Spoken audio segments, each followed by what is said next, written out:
श्री राधे राधे। श्री राधा चरितामृतम भाग 28। प्रसंग Bhandir what may. आज महर्षि शांडिल्य अति मत्त लग रहे हैं। वज्रनाभ का हाथ पकड़कर वे वृंदावन के भांडीर वट में ले गए और वहां जाकर बैठ जाते हैं। उनके नयन रसीले हैं आज। वो मंद मंद अपने में ही मुस्कुरा रहे हैं। वे कुछ कहते हैं, समझना बड़ा कठिन है, पर वज्रनाभ समझने की कोशिश करते हैं। आश्चर्य! जितनी कोशिश उनकी होती है, बात और रहस्यमयी होती जा रही है। वज्रनाभ ने अब छोड़ दिया है और सहजता में सुन रहे हैं महर्षि को। हाँ, सहजता में ही प्रेम रहस्य प्रकट होता है। वज्रनाभ चकित से बस अनुभव करते जाते हैं और ऐसे अनुभव करते हैं जैसे गूंगा गुड़ के स्वाद को अनुभव करता है। हाँ, ये प्रेम है। ये प्रेम का ब्याह महा महोत्सव है। ये प्रेम का ब्याह महा महोत्सव है ही ऐसा।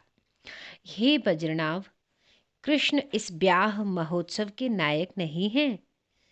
नायक नायिका जो भी हैं, वे सिर्फ हरिप्रिया श्री राधा रानी ही हैं। श्री कृष्ण श्री राधा रानी को कहीं ले जाते नहीं हैं। वे ले जा सकते भी नहीं हैं।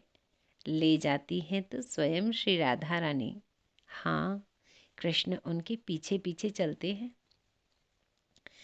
आगे आगे श्री राधा चलती हैं मार्गदर्शक बनकर।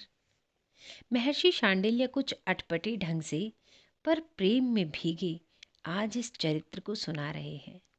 कितनी विचित्र बात है ना। श्याम सुंदर को अपनी श्यामता से ही डर लगता है। वे डर जाते हैं। पता है वज्रनाभ, वे क्यों डरते हैं? वे इसलिए डरते हैं कि उन्हें स्वयं के खोने का डर है। मैं कहाँ हूँ? घना बादल छा गया है वृंदावन में। अंधकार चारों ओर फैल गया है, घुप अंधकार।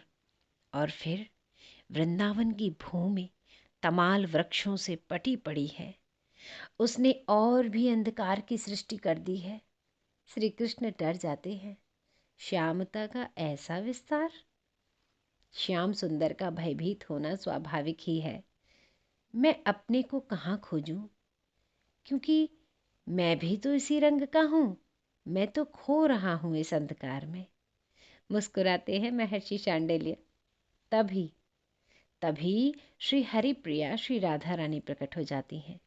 मानो बादलों में बिजली, गौर वर्णी, मानो बिजली चमकी और उस बिजली के प्रकाश में श्याम सुंदर ने अपने को पा लिया। खुश हो गए श्याम सुंदर, दौड़े। चलो अब, कह देती हैं श्री राधा रानी और आगे आगे चल देती हैं। बेचैनी श्याम सुंदर की है। बादल की बेचैनी चंचला बिजली से एक होने की है, अपने में समा लेने की है। पर इसके लिए अभी कुछ प्रतीक्षा करनी पड़ेगी। हाँ, प्रेम ऐसे ही तो नहीं मिलता। कुछ तो तड़पो, कुछ तो बेचैन हो, कुछ तो बेकली पैदा करो। प्रेम का साकार रूप श्री हरिप्रिया इस बात को समझती हैं। हंसते हैं महर्षि शांडिल्य। ये श्री राधा स्वयं प्रेम है। ये प्रेम की शिक्षिका हैं श्याम सुंदर की। ये नहीं समझाएंगी, ये नहीं समझेंगी। महर्षि आज प्रेम सूत्र में बातें करते करते भाव सिंधु में डूब गए। हे महर्षि शांडिल्य, मैं एक संसार के मोह माया में लिप्त जीव हूँ। जो आप बता रहे हैं उसे जीवन मुक्त महापुरुष भी नहीं समझ पाते, तो मैं क्या हूँ? आपने मुझे पूर्व में कहा था कि निस्वार्थ की साधना किए बिना ये दिव्य प्रेम समझ से परे है। पर मेरा मानना ये है कि आप जैसे महापुरुष अगर चाहें तो मुझ जैसे स्वार्थ से भरे जीव में भी प्रेम के अंकुर दे सकते हैं। जिस अंकुर के फूटने से ये प्रेम पल्लवित और पुष्पित होता जाएगा। प्रेम के फूल खिलेंगे और मुझे विश्वास है उस फूल की सुगंध लेने स्वयं श्री राधा माधव मेरे हृदय बाग में अवश्य पधारेंगे। मुझ में योग्यता नहीं है उस प्रेम को सुनने की, पर योग्यता आप दे सकते हैं, आप देंगे। इतना कहते हुए वज्रनाभ ने महर्षि के चरणों में प्रणाम किया, साष्टांग प्रणाम किया। उनके पद रज को अपने माथे में और संपूर्ण शरीर में लगाया और फिर युगल मंत्र का जाप एवं ध्यान करते हुए बैठ गए, इस प्रतीक्षा में कि प्रेम समाधि से कभी तो उठेंगे महर्षि शांडिल्य। उठे, नयन खोले और वज्रनाभ को देखा। तुम प्रेमी हो वज्रनाभ। परम भागवत उद्धव के बाद अगर कोई तुम्हारे यदुवंश में प्रेमी हुआ है तो वह तुम ही हो। आनंदित हो उठे थे महर्षि शांडिल्य वज्रनाभ की स्थिति देखकर। फिर आगे की कथा सुनाने लगे, वही कथा जो सूत्र के रूप में पहले सुना चुके हैं। आज विलंब हो गया है श्याम सुंदर को खेलते खेलते वृंदावन में। वृंदावन में भी भांडीर वट इनका प्रिय स्थल है। जब भी अवसर मिलता ये यहीं आ जाते, पर आज एकाएक वर्षा हो गई। काले काले बादल छा गए वृंदावन में। गौएं कहाँ चली गईं पता ही नहीं।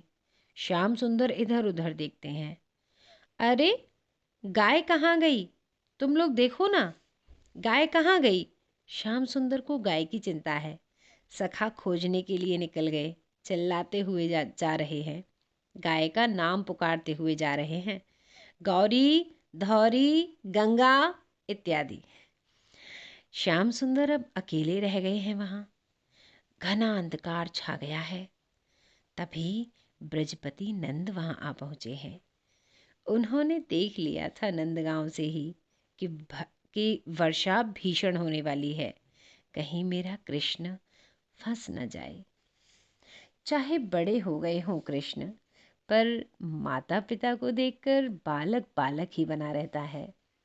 अपने पिता नंद बाबा को देखकर श्री कृष्ण ने जोर से पुकारा, बाबा बाबा। नंद बाबा को भी श्री कृष्ण दिखाई नहीं दे रहे, क्योंकि कृष्ण भी काले और अंधकार भी। तू कहाँ है कृष्ण, तू कहाँ है। अब कृष्ण रोने लगे। रोने की आवाज के साथ साथ नंद बाबा बढ़ते चले गए, बढ़ते चले गए। कृष्ण टकराए थे अपने बाबा से। ओह मेरा लाला। नंदराय ने अपनी गोद में उठा लिया, अपना सिर बाबा के कंधे पर रख दिया था श्री कृष्ण ने। पुत्र कृष्ण, गौएं कहाँ गईं और तुम्हारे सखा। बाबा पता नहीं गाय किधर गई, उनको ही खोजने सारे सखा चले गए हैं, मैं यहाँ अकेला।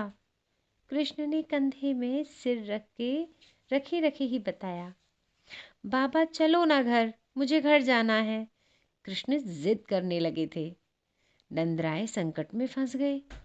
घर कैसे जाएं, गौएं हैं, उनको छोड़कर कैसे जाएं, और ग्वाल बाल भी, वो भी तो बालक ही हैं, उन्हें भी कैसे छोड़ा जा सकता है। नंद कृष्ण को लेकर घर लौट नहीं सकते थे और साथ में कहाँ तक ले जाएंगे, और ऊपर से बिजली भी चमक रही थी। पर ये क्या, कुछ आंखों में चौंधा सा पड़ा, प्रकाश का चौंधा। पहले तो नंदराय को लगा आकाश की बिजली चमक रही है, पर नहीं, सामने वृषभानु नंदिनी हरिप्रिया श्री राधा रानी खड़ी थी। ये नित्य तो आती थी अपने प्राण धन से मिलने वृंदावन, तो आज कैसे ना आती। नंदराय ने पहले पहचाना नहीं। सामने एक गौरवर्णी, अत्यंत आभा से भरी हुई सौंदर्य की साक्षात देवी। कौन है लाली तू, नंद बाबा ने पूछा। मैं वृषभानु जी की बेटी राधा। मानो वीणा बज उठी हो, ऐसी मधुर आवाज। तू इधर कैसे बेटी, अंधकार हो गया है। नंद बाबा को राधा की भी तो चिंता लगी। मैं घर ही जा रही थी, श्री राधा रानी ने कहा। फिर कुछ सोचकर बृहस्पति ने अपने लाला से कहा, श्याम सुंदर, तू राधा लाली के साथ चला जाएगा घर। हाँ, खुश होते हुए झट से कूद पड़े नंद बाबा की गोद से श्री कृष्ण। लाली, लगता है हमारी गौएं कहीं भटक गई हैं और उनके साथ ग्वाल बाल भी हैं। मैं उन्हें देखने जाता हूँ। तू मेरे लाला को ले जा और सुन, इसका हाथ पकड़कर ले चलना। ये बड़ा तो हो गया है पर अभी भी अंधकार से डरता है। मैं घर तक पहुंचा दूंगी, वृषभानुनंदिनी ने सिर झुकाए ही उत्तर दिया था। नंद बाबा अब निश्चिंत हो गायों को खोजने आगे बढ़ गए थे। मेरा हाथ तो पकड़ो, बाबा ने कहा था मेरा हाथ पकड़ना, श्री कृष्ण मुस्कुराते हुए श्री राधा रानी को कहने लगे। क्यों इतनी लीला करते हो? तुम्हें डर लगता है? हाँ, हमें बहुत डर लगता है। इस अंधकार से डर लगता है हमें, क्योंकि इस अंधकार का रंग भी काला और मेरा भी। कहीं मैं इसमें ही न खो जाऊं। आप अपने आप को खोने का डर लगता है? कृष्ण ने कहा। लो, पकड़ लिया हाथ। श्री राधा रानी ने श्री कृष्ण का हाथ पकड़ लिया था। अब डर नहीं लग रहा? नहीं नहीं, अब क्यों डर लगने लगा? अब तुम जो हो ना, मैं खो भी गया तो तुम मुझे खोज लोगी, क्योंकि तुम बिजली हो। और तुम क्या हो? मैं बादल। बादल में बिजली चमकती है ना, तभी बादल की शोभा होती है। अगर बिजली नहीं तो बादल की क्या शोभा। तभी बिजली चमकी। डर गए श्री कृष्ण और श्री राधा रानी के हृदय से लिपट गए। अब शोभा पा रहा है बादल। जब बिजली से उसका अभिसार हो, अब अभिसार होगा। कृष्ण मुस्कुराए और तभी भांडीर वट में एक दिव्य ब्याह मंडप तैयार होने लगा। रुमझुम करती हुई अष्ट सखियां प्रकट हो गईं। उन अष्ट सखियों की भी अष्ट सखियां थीं। तैयारियां शुरू। प्रकृति स्वयं इस दिव्य ब्याह की तैयारियों में जुट गई थी। शहनाइयां बजने लगीं। श्री राधा दुल्हन, दूल्हा लाल। जय जय श्री राधे।